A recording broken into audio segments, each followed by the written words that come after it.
항암 작용을 비롯해서요, 염증이나 비만에 대한 연구도 많이 나와 있습니다. 탄수화물이 좋지 않다는 이야기를 들을 때마다 쌀밥을 계속 그냥 먹기도 좀 그렇고, 그런다고 맛없는 현미밥을 먹기도 그렇고, 뭔가 시도는 해보고 싶은데 방법을 잘 모르겠는 분들, 이런 분들의 고민을 제가 오늘 시원하게 해결해 드리겠습니다. 오늘 소개해 드릴 이야기는 과학적인 근거도 많고요, 경제적인 부담도 뭐 크게 들어가지 않고, 밥 지을 때 그냥 섞어서 먹기만 하면 되니까요, 무엇보다도 따라하기가 정말 쉽습니다. 하지만 여러분들이 꼭 알아야 하는 부작용도 있으니까요, 영상을 끝까지 잘 봐주세요. 오늘 알려드릴 재료는 바로 퀴노아입니다. 에이, 그거 다 아는 건데 알기만 하는 건 중요하지 않아요. 아는 것을 행하는 것이 중요하죠. 제가 주제를 고르는 가장 중요한 요소 중 한 가지가 바로 여러분들이 쉽게 따라할 수 있어야 한다는 것, 그것입니다. 오늘 이 영상을 통해서 여러분들이 밥 먹을 때 앞으로는 퀴노아를 꼭 넣어서 먹어야겠다 라고 결심하시기에 설득력 있는 이야기를 오늘 해드릴 거예요. 퀴노아는요, 7,000년 전부터 안데스 지방에서 잉카 사람들에게 곡물의 어머니라고 불리면서 재배되던 시금치과에 속한 식물의 씨앗입니다. 탄수화물 함량은 사실 백미랑 크게 차이가 나진 않습니다. 개인적으로 탄수화물 섭취는 계속 줄여나가야 하는 것이 맞다고 보긴 하는데, 그것이 또 한국인으로서 살면서 쉽진 않은 일이죠. 탄수화물을 끊을 수 없다면 이왕 먹는 거 백미보다 영양학적으로 좋은 그런 탄수화물을 먹는 건 어떨까요? 이 퀴노아는 영양소 함량이 백미에 비해서 놀라우리만큼 큽니다. 이 표를 보고 설명을 해드릴게요. 특히 단백질 함량이 백미가 6.1g인 것에 비해서 13.4g으로 2배 이상 높은데요. 인체 내에서 스스로 합성되지 않아서 음식물로 꼭 섭취를 해줘야 하는 필수 아미노산 9종류가 모두 들어있습니다. 식이섬유는 16배. 식이섬유가 많으니 변도 잘 나오고, 포만감을 주니 식욕이 억제되고, 식욕이 억제되면 다이어트에 도움이 되겠죠. 철분은 무려 5배, 칼슘 7배, 칼륨 6배, 마그네슘은 8배. 마그네슘은 심지어 일 권장량의 절반이나 이 퀴노아를 통해 보충할 수 있습니다. 비타민 B군 역시 백미와는 비교할 수도 없을 정도로 높게 들어있습니다. 밥에 섞었을 때도 식감이나 맛이 백미랑 크게 차이가 나지 않습니다. 밥 지을 때 백미와 7대3으로 퀴노아를 한번 집어넣어 보세요. 그런데 한 가지 주의할 점이, 퀴노아의 껍질에 있는 사포닌 성분을 좀 씻어내야 하거든요. 그게 약간 쓴맛을 내요. 그래서 찬물에 거품이 나지 않을 때까지 좀 저어주면 사포닌이 많이 없어집니다.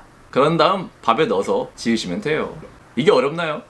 의지만 있으면 됩니다. 저는 3, 4년 전부터 퀴노아 밥을 먹기 시작했는데요, 물론 매일 먹진 않았고요. 내무부 장관님께서 해주는 대로 밥을 먹다 보니 저는 귀찮은 일이 없었는데요, 물어봤더니 귀찮지도 않대요. 어려운 일도 아니랍니다. 그래서 앞으로는 더 자주 해주라고 부탁할 예정입니다. 완전히 쌀을 대체하시라고 하는 말씀은 아니에요.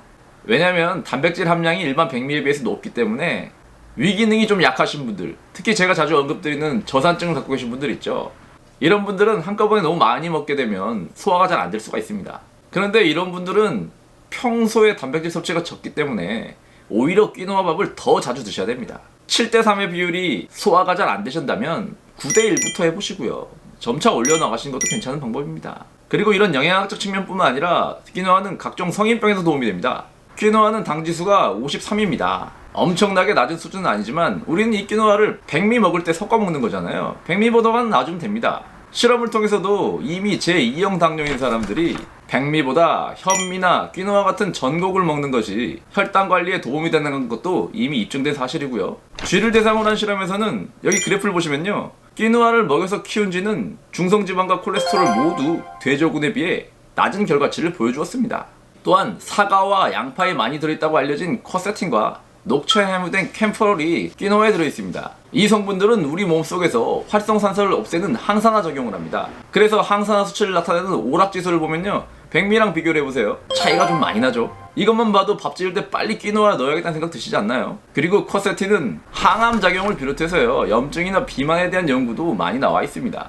또 높은 함량은 아니지만 퀴노아에 들어있는 탄수화물 중에서 저항성 전분이라는 것이 있습니다. 한 컵에 약 2g의 저항성 전분이 들어있는데요, 이 저항성 전분이라는 녀석은 일반 탄수화물과는 다르게요, 우리 몸속에서 프리바이오틱스 같은 역할을 합니다. 식이섬유 역할을 하는 거예요.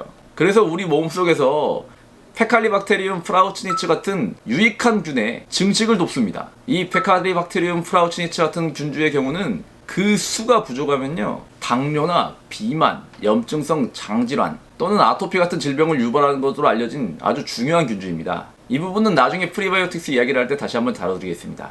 그런데 이렇게 정말 좋아 보이지만 주의하실 점도 있어요. 퀴노아는 시금치과에 속하다 보니 시금치처럼 옥살산이라는 성분이 조금 높게 들어있습니다. 이 옥살산은 인체 내에서 칼슘과 결합하여 돌과 같은 결정을 만들게 됩니다. 이것이 바로 신장결석을 유발할 수 있어요. 우리가 시금치를 바로 먹지 않고 물에 데쳐서 먹죠. 그런 이유가 바로 옥살산 때문입니다. 그리고 옥살산뿐만 아니라 칼륨의 함량도 일반 백미에 비해서 6배나 높게 들었기 때문에 신장 기능이 안 좋으신 분들은 너무 많이 드시면 안 되겠죠. 이게 바로 주의할 점이었습니다. 오늘은 정말 따라하기 쉬운 팁을 알려드렸습니다. 이미 알고 계시는 분들도 많으셨겠지만 알기만 하고 행하지 않으면 의미가 없어요. 아셨죠?